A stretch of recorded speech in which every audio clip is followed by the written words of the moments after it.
Thank you, Zara. Good afternoon, everyone. So as Zara said, I am the Programme Manager for the South East London Breast Screening Programme. We cover the areas of Bexley, Bromley, Lambeth, Southwark, Lewisham and Greenwich. And it's just to give you an update as to where we are with the breast screening recovery. So could we have the next slide, please? That's lovely. Okay, so as we've said, the breast screening, as actually, I've just lost the presentation. What's happened there? Hang on, sorry. Right, that's better. Breast screening was paused in March 2020 due to the pandemic. Having said that, clients that have a genetic testing and carry a mutant gene will continue to be screened as they are high risk for breast cancer. But the current backlog is showing at the moment that there are 23,500 women within South East London that are overdue breast screening. Next slide, please. So breast screening invitations were recommenced in July 2020 after a 3-month pause, but unfortunately in a different method. So firstly, the age extension trial of inviting clients aged 47 to 49 and 71 to 73 was concluded. But secondly, open invitations were instigated. This change was an invited model, was a timed appointment to a letter requesting that the client contact an appointment hub to schedule a screening appointment. And this was expected to affect the uptake rate for breast screening significantly. Next slide, please. So here we have the current uptake. So after the recovery, we've gone from a 65% coverage across the whole sector to 48%. And I just split the areas down, so it looks like the presentation's got a skew here, but Bexley and Greenwich previously were at 69.4%, and they've gone to 53.3%. Bromley has gone from 73.6% to 48.9%. Next slide, please, Zara. It's missed it out. Could you just go back to the previous slide? And I can't see the rest of it. We'll have to rearrange that, but also Lambeth, Southwark and Lewisham, I think from memory has gone from about 56% down to 40%. So the uptake has been severely damaged by the pandemic. Next slide, please. Okay, so we want to just talk about our challenges. Our greatest challenge within the breast screening program is our radiographic staffing. So that's an element of, we have a vacancy factor, which we have tried to recruit to. Unfortunately, there is a global shortage of radiographers, particularly radiographers that are specialised in mammography. So we have been successful in recruitment, but unfortunately, they are all people that need to be trained. So we will have to have a staggered approach to bring them into the programme. Also, bank and agency are a major issue that we've lost, obviously. We used to get a lot of girls from Australasia and New Zealand who used to come to work in London, but unfortunately that's not happening at the moment. We also have an ever-changing environment. And what I mean by that is that basically we can see that our clients are responding to what's actually going on a literally day-by-day basis, week-by-week basis. So, for instance, to give you an example of that, with Bromley, after the first lockdown eased, we actually recovered to about a 50% uptake rate for the ladies.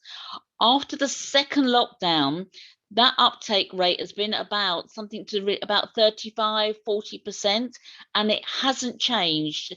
So as things have become easier, we would expect ladies to actually be coming forward to book their appointments. That actually is not happening at the moment. But then again, having said that, it could change next week. So there is an ever-changing environment to how our ladies are actually attending. So obviously we've got to address the uptake depression, and what we are doing, we are working with community links who are phoning ladies in our low uptake areas to try and encourage them to book. That's quite successful, but obviously there's, you know, there is not everybody is booking, so obviously that is a problem.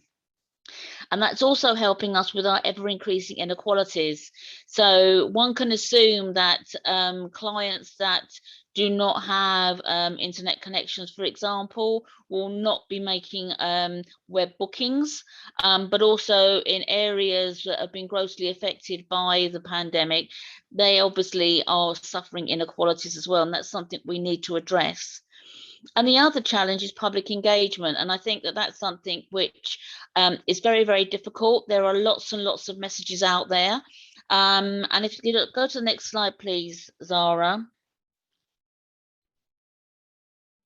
So primary care support. So more than ever, the breast screening program needs the help of our primary care colleagues. And how can you help? Well, obviously you have patient contact. Unfortunately, there's a very mixed message with breast screening. So people are being invited with an open invitation, but we're running about 4 months late. So not all of your patients will be receiving an open invitation just yet. So it's quite a mixed message to get across to ladies, but obviously you still get the communication from the program. When a lady has not booked her appointment, you will get a DNA letter, but that will be at the 4-week point where the lady has been sent an invite, an open invite, hasn't made contact. 2 weeks later, she gets a text reminder, and then in some areas, 2 weeks later, they will receive a phone call. If after all those interventions, they have not responded to book an appointment, at the 4-week point, you will receive a did not attend letter.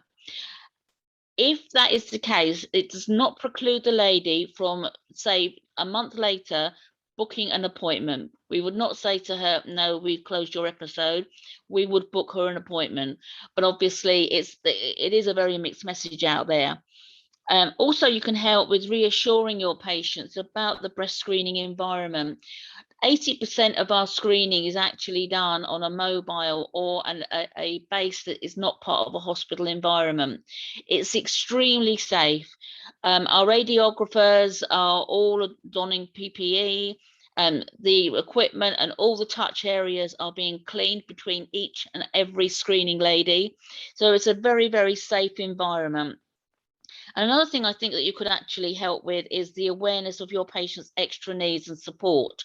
So if you have somebody who requires a carer to attend, if you have somebody that needs disabled access, that's all very good information for us that we can add to our database and make sure that we give the client the best environment and the best experience that we can offer. Next slide, please.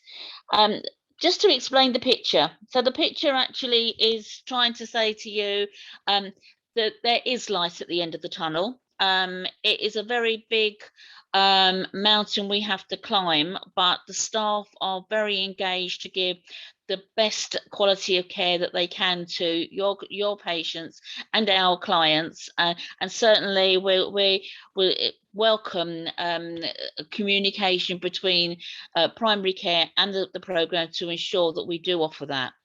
And if anyone's got any questions, then please fire ahead.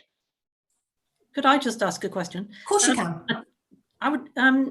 What is the situation at the moment that if we wanted as a primary care network to say we'd like our practices to look back and see who hasn't had their breast screening done in the last 3 years, not necessarily people who might have just received an invite recently, but would it be appropriate for us to do some follow-up at a larger population level to try and increase the numbers? Or is that something that the service couldn't really cope with at the moment? No, absolutely, Nicola. You know, if people do interventions and a lady is overdue her screening, then absolutely we would give her an appointment. Great, thanks. Thanks, Nicola. And thanks, Gerry. Okay, so let's go on to the next presenter. Kislaya, over to you.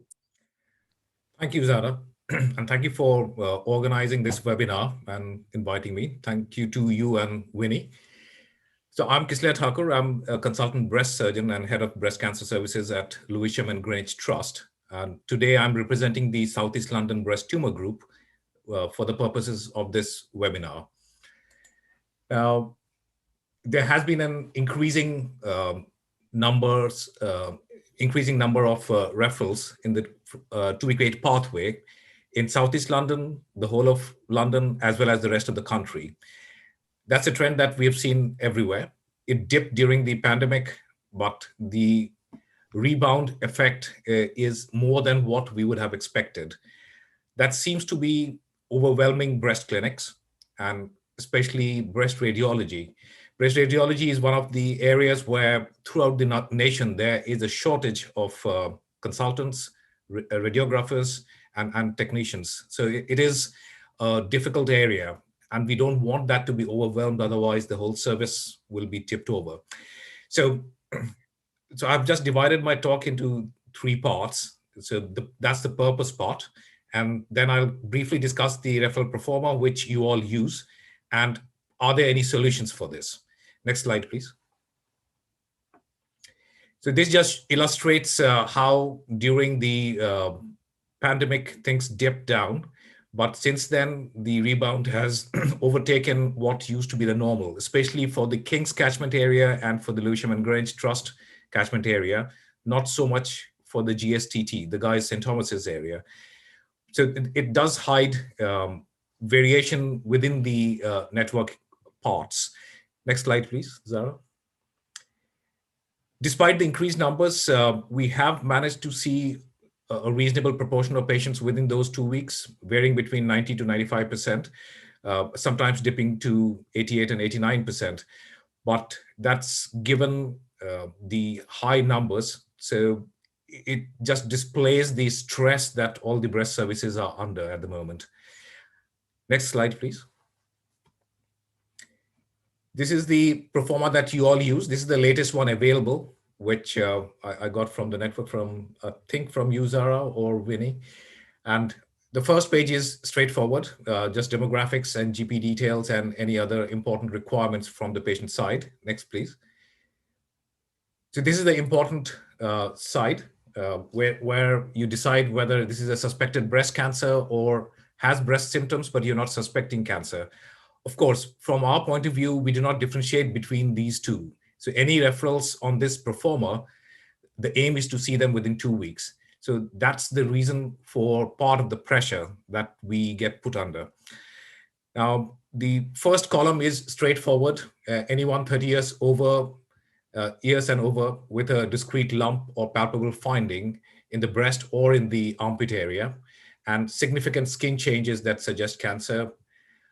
Importantly, the last bit, please note that it's unilateral nipple symptoms. Bilateral ones are mostly not cancerous, so many of them should be handled within primary care.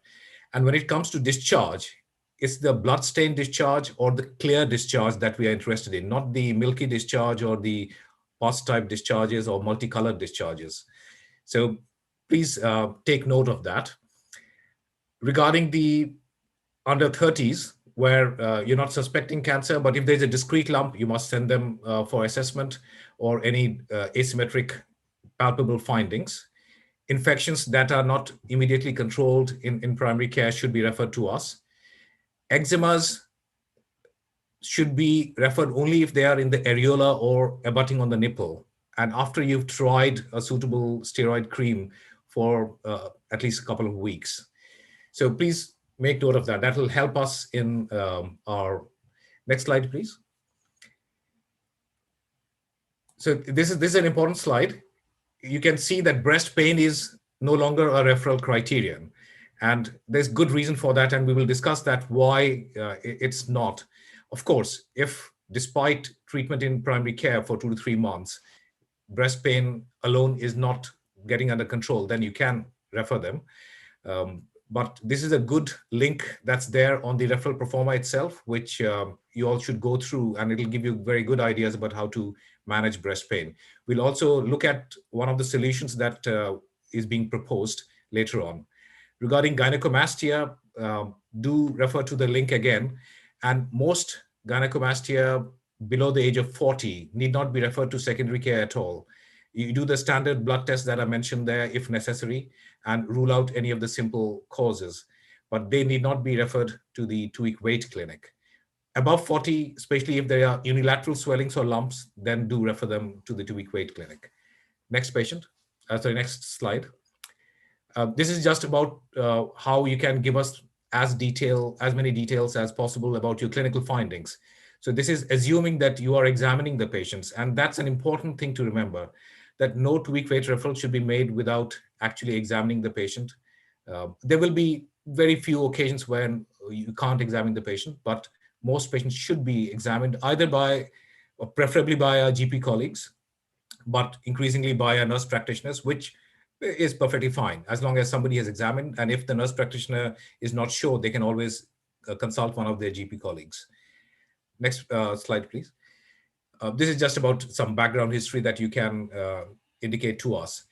Increasingly, we find that patients are being referred in with one of the columns that is provided that does not meet the criteria, but remains of clinical concern. In that situation, do put in as much information as possible about why you are concerned, so that it gives us an idea about the concern itself. So this is about the basics that we have discussed. Now the next slide, please. We want to certainly learn from different cancer alliances, and the East Midlands Cancer Alliance around the Nottingham area has come up with one of the solutions, which we have talked about in our network as well. But this is a nice structured pathway that they have proposed. Next slide, please, for breast pain. And this has been shown to have a positive impact on practice, as well as patient experience, quality of care, and ultimately outcomes. Next slide, please. This just illustrates the pressure that all alliances are under. And overall, England increase in 2-week wait referrals is about 20%. In Southeast London, it's variable. For the LGT catchment area, it has gone up to around 30 to 40%, and similar for the King's ones, while at Guy's, it's remained stable or slightly dipped. So overall, it's about 20-30% in Southeast London, but for my trust and for King's sites, it's around 30 to 40%, which is proving to be difficult to manage at the moment. Next slide, please. So what is the problem? Women with breast pain alone are not receiving best care. That's the perception. But we have to remember that breast pain alone is not a symptom of cancer.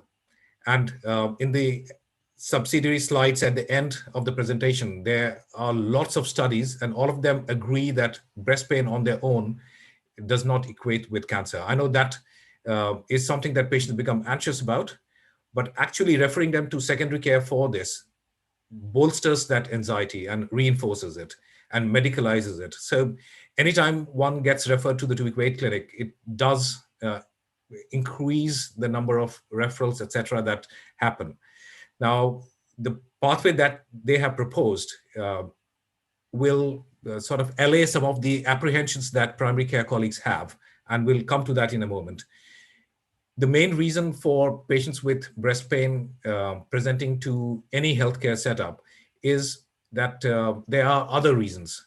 There is potentially family history in the background, which is significant or not significant, as it may be, and that needs to be addressed. Nationally, there is a bulge in the 2-week wait referrals, and that's why nationwide there has been an attempt to address this. Next slide, please. This is the Macmillan pathway, and it's what we have discussed before. So taking history and doing an examination in the primary care when a patient presents is very important. And if there are any clinical findings of lump or discharge or the other symptoms that we've discussed, then definitely refer to the breast clinic as appropriate. But if there are no other findings apart from the breast pain itself, then take the other relevant history, especially family history. And if there is moderate to high risk family history based on your assessment, then refer to the appropriate family history clinics locally, or to Guy's, to the family history clinic, whatever the arrangements are there in your boroughs. if it's a standard average risk on this assessment by yourself, then reassurance and sending them back with simple management advice would be useful. Using the standard leaflets is very helpful as well. Next slide, please. So these are the three important components of the pathway that they have proposed. Is to remember that breast pain is on its own is not related to breast cancer. There is no increased or decreased risk from the breast pain alone.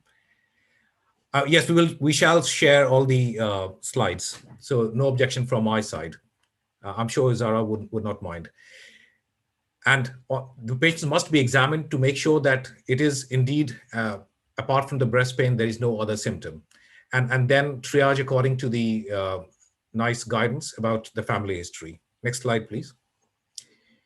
And this is the model that they have illustrated, which we'll be sharing with you. What we will be discussing in the network is, and we have a network meeting tomorrow about the breast tumor group, is about what does it need for something similar to what has been set up in Nottingham to be set up in Southeast London. And because the proposal is to set up breast pain clinics in the primary care with some interested GPs in those areas, GPs with special interest, but there will be the need for resource and time and geography. So we will have further discussions within the network and come back to you in the future through our GP cancer leads. Next slide, please. And this just gives an idea about how many clinics would be required based on the population of various cohorts. And breast pain, again, forms about 20 to 25% of all 2-week wait referrals. And if that was to be managed in primary care, that would significantly help secondary and tertiary care in managing those patients who do need specialist management. Next slide, please. And these are the outcomes that we'll be looking at from setting up this clinic. Next, please. And it leads to system-wide improvement, which they have demonstrated in their patch, both in primary care, where you improve the patient care, but reduce the referral cost and meet the needs for family history clinics, etc. It helps the secondary care, and which we have already discussed. And tertiary care, then they can concentrate more on the really high-risk families with gene mutations. Next slide, please. And so this is how they set it up. Next, please. The last few slides, we'll just scan through them so that we have a bit of time for discussion. This is just a pain literature review, which you can go through, and it just demonstrates what I have previously mentioned, that breast pain on its own is not an indication of cancer or a risk for cancer. And that can be powerfully put to patients so that they can be reassured. Next, please. And when there is pain only presentation in the primary care, it's only about a quarter who have family history associated. So 3/4 would be, you'd be able to reassure and discharge with simple advice. Next, please. And this is the data that they have presented about what details. I'll just share that with you when we share the slides. Next one, please. This is the patient feedback. So that's very important. People would worry, our colleagues in primary care, that patients would be dissatisfied with the primary care breast pain clinic, but actually it's not true. The patient feedback suggests that the satisfaction levels from this kind of arrangement is quite high in most of the questions asked. Next, please. So 88% need no further visits to GP with breast pain, and 100% of those patients in their experience, no further GP visits with other breast symptoms were recorded. Only 6% were referred to for triple assessment with from out of this cohort of breast pain patients. And satisfaction level is very high in the different categories, as I've mentioned. Next, please. So what have we learned from our discussions thus far? That women with breast pain, there is dissatisfaction at every level within the healthcare system, as well as amongst patients about how well they're being managed. And that concern remains. And this would be able to certainly address this point. And the fact that most patients can be treated in the community close to their to where they live is an added bonus. Next, please. And so this process has delivered a solution to them, and they have demonstrated it with data that it is true. Patient experience levels have also certainly reinforced that idea that there is a need for a similar pathway in most parts of the country, and we can indeed set it up. It just needs a focused mind from our side. So I'm going to stop there for questions. Thank you, Kislaya, for a very clear presentation. Yeah, I was just wondering whether the Tumour group specialists would consider training for GPs who are interested, to accredit them to do this work. Absolutely. I don't know whether there will be a formal accreditation process, but tomorrow at the Network Tumour group, when we discuss this is on the agenda I have seen. And I will certainly suggest that clinicians from all the secondary care sites volunteer to participate in helping train GPs with interest in managing breast pain in the community. So I will definitely mention that. And I don't see any reason why we can't get a few volunteers for that purpose.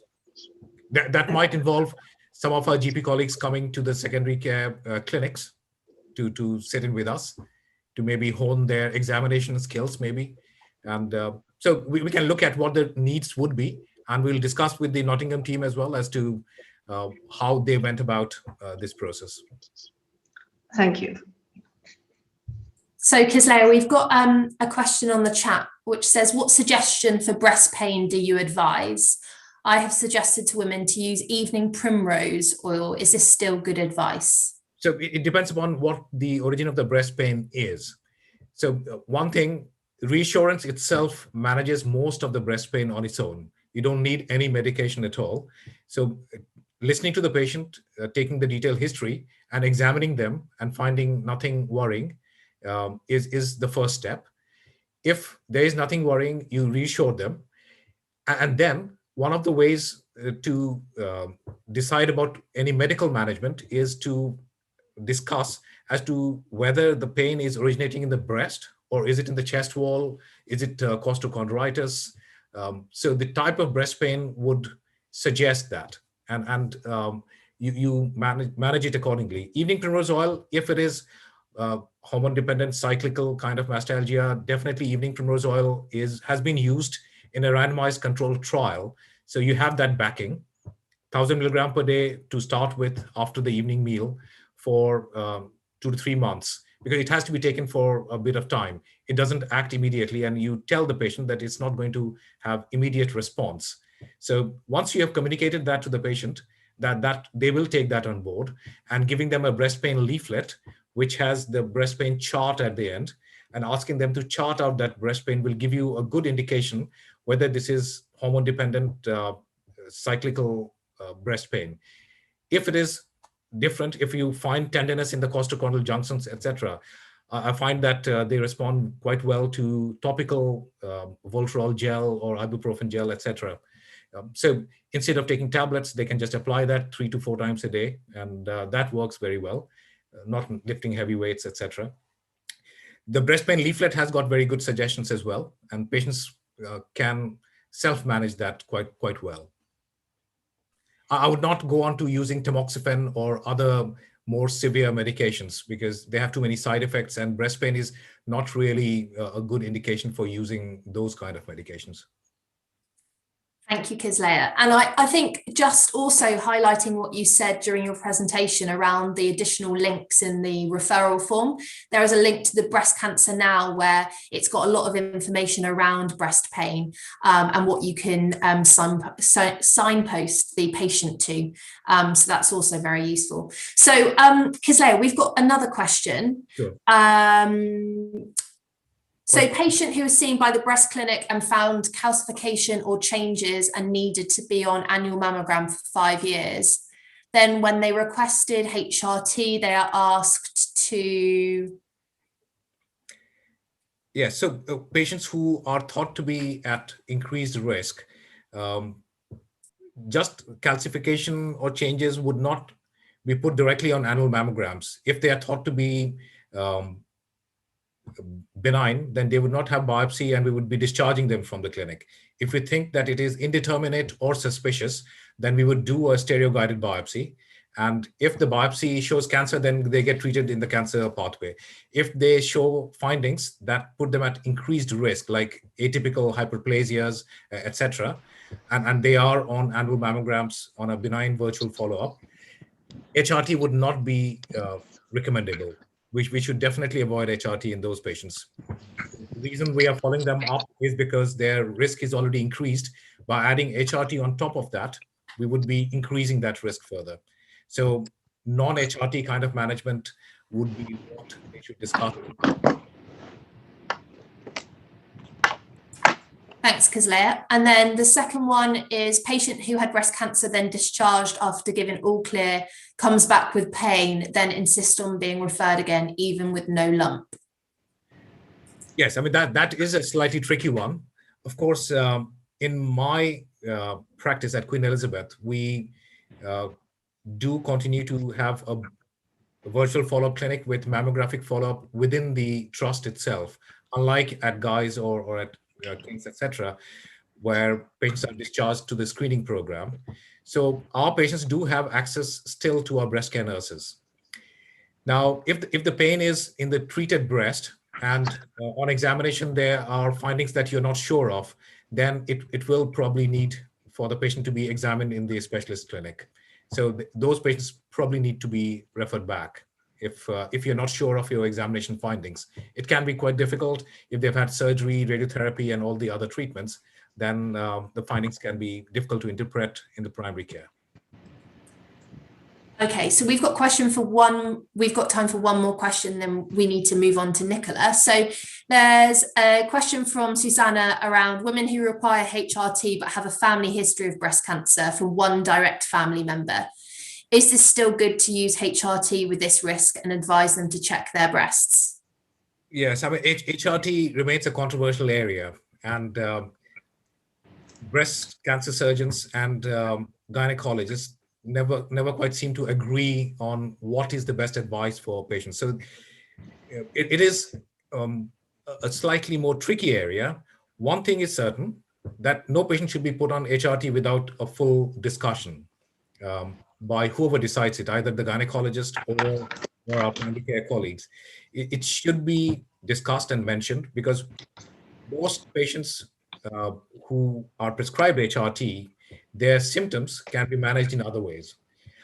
From my point of view, and I see that most breast specialists agree, that HRT should only be used for patients if they have significant menopausal symptoms, i.e. hot flushes, night sweats, etc., that are interfering with their lives, and or severe psychological issues like severe low mood, etc.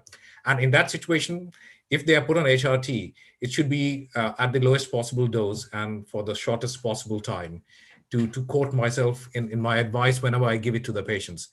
I see that when I speak to the patients, they do agree with that advice, and then they go on and agree with our GPs in that regard. The difficulty is in arriving at a consensus. There's no consensus in this regard, unfortunately. So my suggestion is that there should be a proper discussion of the risks, not just of the benefits of HRT. In the past, everyone was prescribed HRT without much discussion, and they used to continue for years on. The HRT-related increase in risk is small but cumulative, and certainly anything beyond 1 to 2 years, the risks start accruing. So maybe if it's necessary, 1 to 2 years is the sort of limit that one should stick by. We know from the data, the Million Women study and the Nurses Health study in the US regarding HRT usage with increased risk of breast cancer. And 10 years ago, when it was published, the HRT usage in the States plummeted. And it's actually reduced the incidence of breast cancers in the US. Everywhere else it's increasing, but in the US it's decreased slightly, which is interesting. And that's a very powerful message that HRT is linked with breast cancer. And there are different forms of HRT. One can use patches, etc., which have lower risk, apparently. Thank you, Kislaya. Okay, so we are going to move on to, and Susanna, who asked the question, says thank you as well. Thank you. Are going to move on to Nicola. So Nicola, if you would like to turn on your video, and I will mute myself. Hi, so I'm Nicola Weaver. I'm the Macmillan GP clinical cancer lead in Southwark, and I'm also working with a team of clinical advisors on a NHS England project, which I'm going to tell you about, related to the use of tamoxifen. So this talk is about prevention, primary prevention for breast cancer. Next slide, please, Sarah. I wasn't aware of this unit, but NHS England has a group of people who are the Accelerated Access Collaborative, and they work on various different drugs that are thought to be underused for a particular purpose, and tamoxifen is one that's been selected this year. So next slide. So here we have the kind of standard family history information that you will see if you look on the CI UK website and Breast Cancer Now, which talks about these facts around the fact that 11,500 women die every year from breast cancer. It's very common. I think it's the 4th most common cancer. And there's a statement at the top there, 23% of breast cancer cases are felt to be preventable. And that's where we need to focus. So in the NICE guidelines that were issued, I think in 2013, they first put forward that tamoxifen could be used for women as a preventative treatment in women found to have moderate or high risk of cancer. This is a fact that has completely passed me by until I became involved in this project. And based on the survey results of a national survey I've done, I think it is not a well-known fact among GPs generally. So next slide there, Sarah. So it's felt that about 3.7% of England's female population have moderate or high risk of breast cancer, which could be up to 500,000 women. In the studies where women have been identified at moderate or high risk and offered tamoxifen, the uptake has only been around 10%, based on a whole variety of factors. So for example, if you're young, it can interfere with fertility, so you're not going to want to take it. And there are some side effects that are quoted about it, but possibly overquoted. So in large studies, 70% of women tolerate tamoxifen without any problems. The blood clot risks that are quoted are only similar or less than the combined contraceptive pill. And the fact that has always been, I always thought that tamoxifen increased the risk of endometrial cancer, but this is apparently only the case in postmenopausal women, not if it's taken in premenopause. Tamoxifen treatment for 5 years for a woman who is trying to avoid developing breast cancer has been shown to reduce the risk by 30 to 50% up to 7 years after the completion of the treatment. So there's quite a significant and long-lasting impact. I think it's an interesting area to look at, because although only a small number of women would want to access this, the number of women who could potentially wish to consider whether they would like to access it is a very large number. So I think this is a really useful project looking at this further.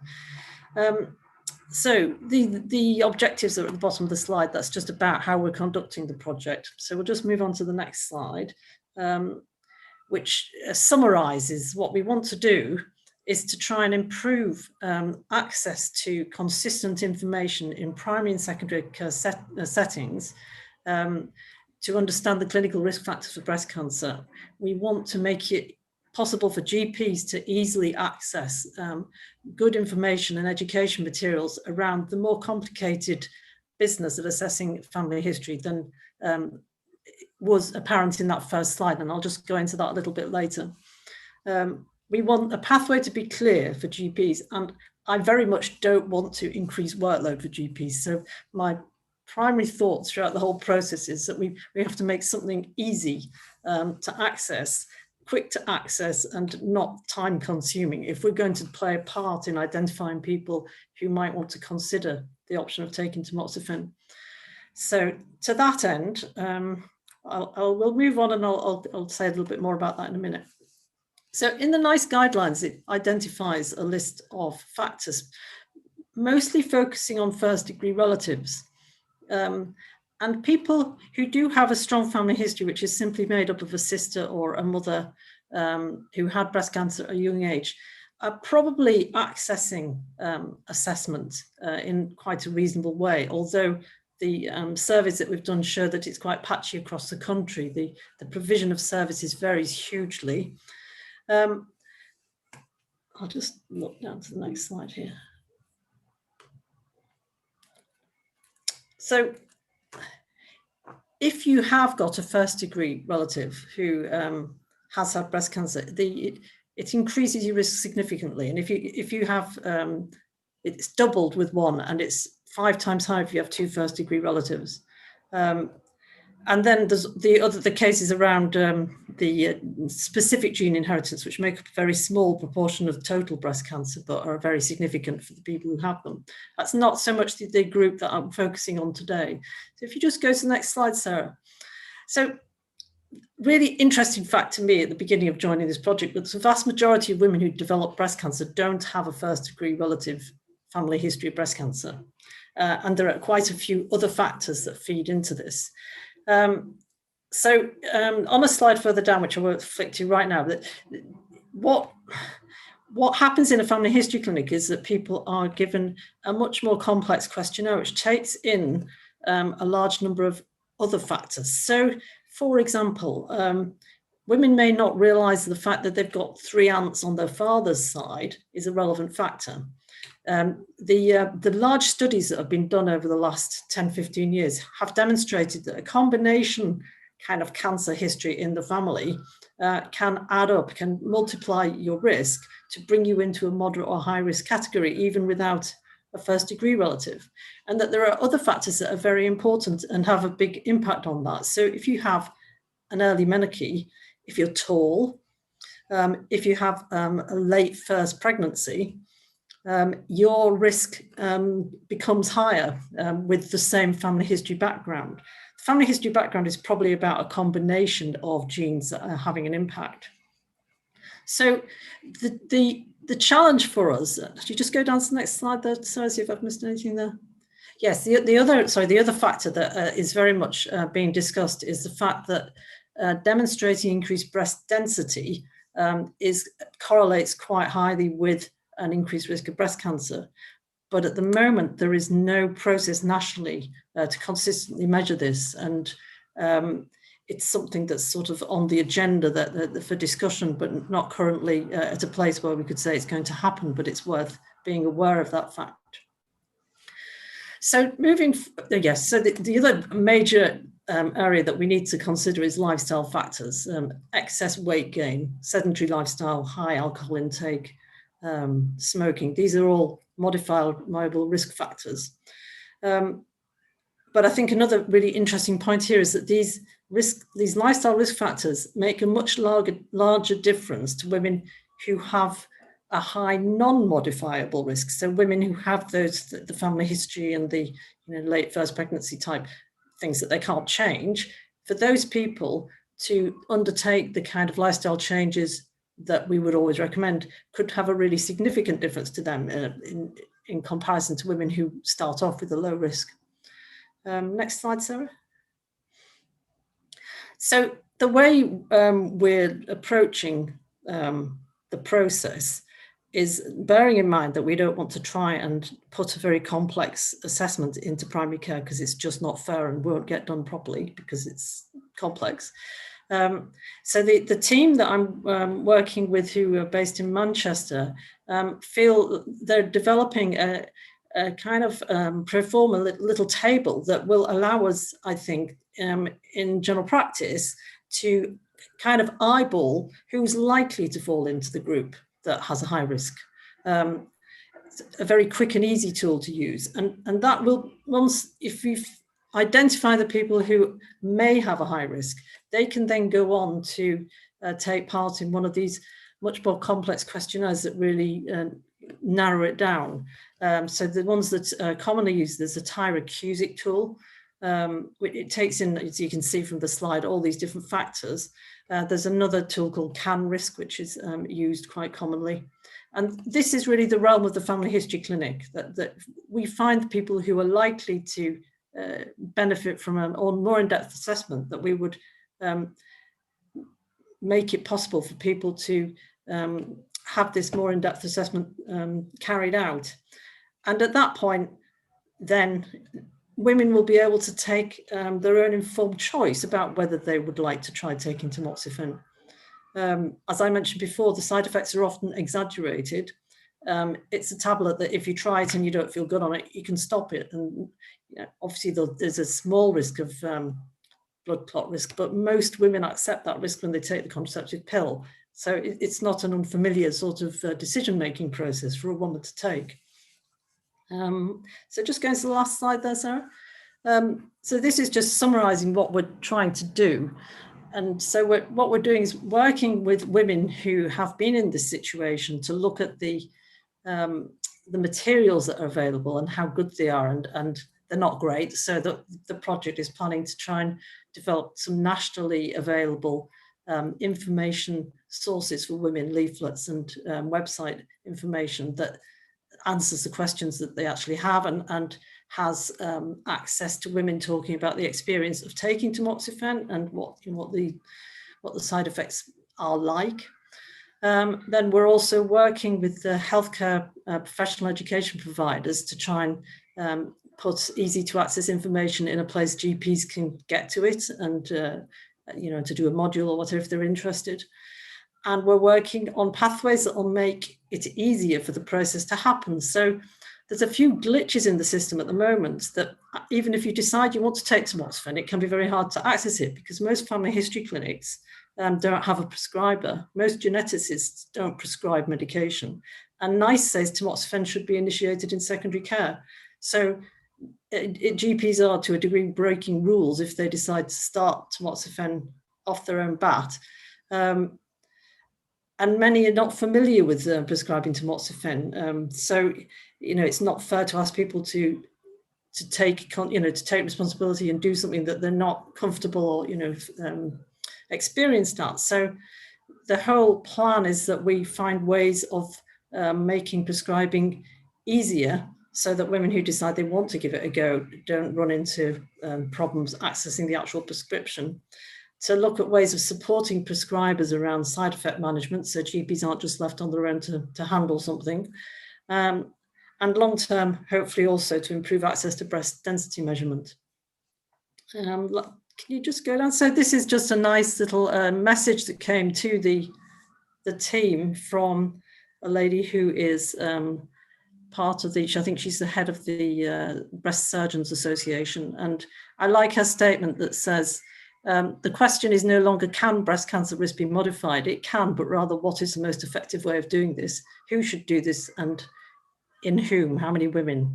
And I think the thing is, who should do it is all of us. It's about us all working together to give women more information and give them choices. That's the end. Any questions? Thanks, Nicola. So does anyone have any questions about that that they'd like to ask?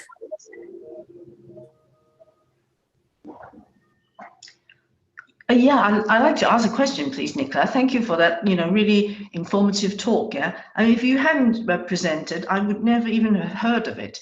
So the comms side need a bit of work, really, to primary care. And the other thing is, can you see this prescribing service working alongside the family history service? I.e., should we prescribe only to women who've been through the family history clinic? I think you should.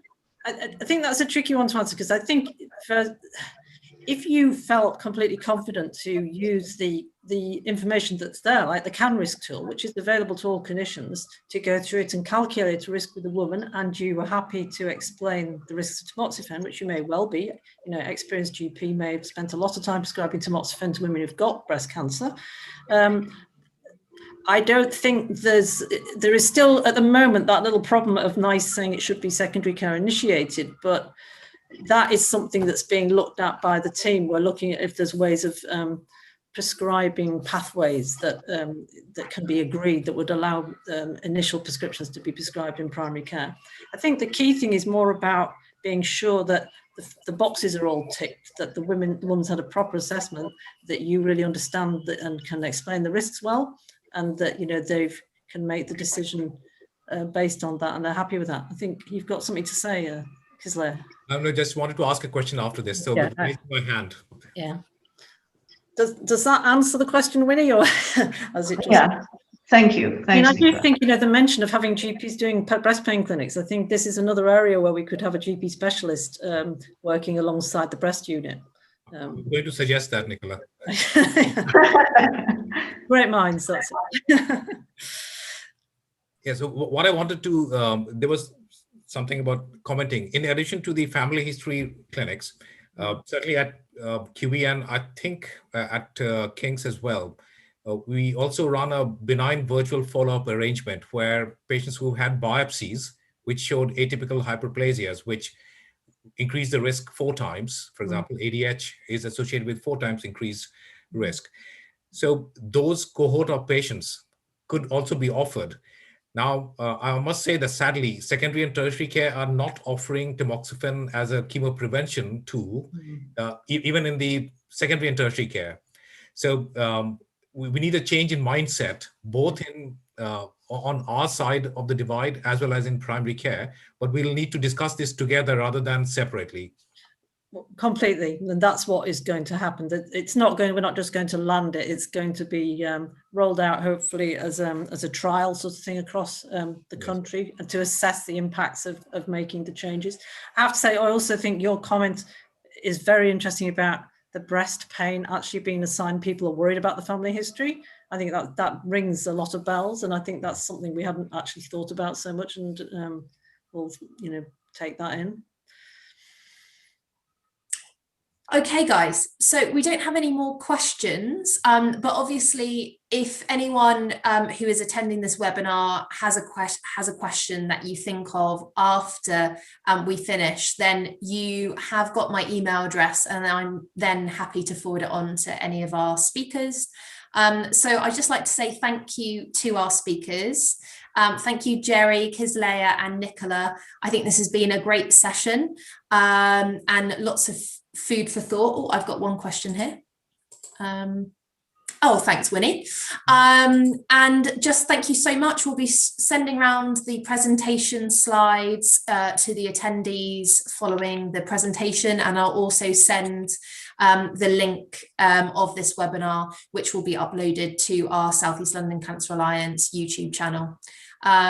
So take care of yourselves. Thank you, everyone, and have a lovely rest of your Wednesday. Take care, guys. Bye. Thank you. Bye-bye. Thank you. Bye-bye.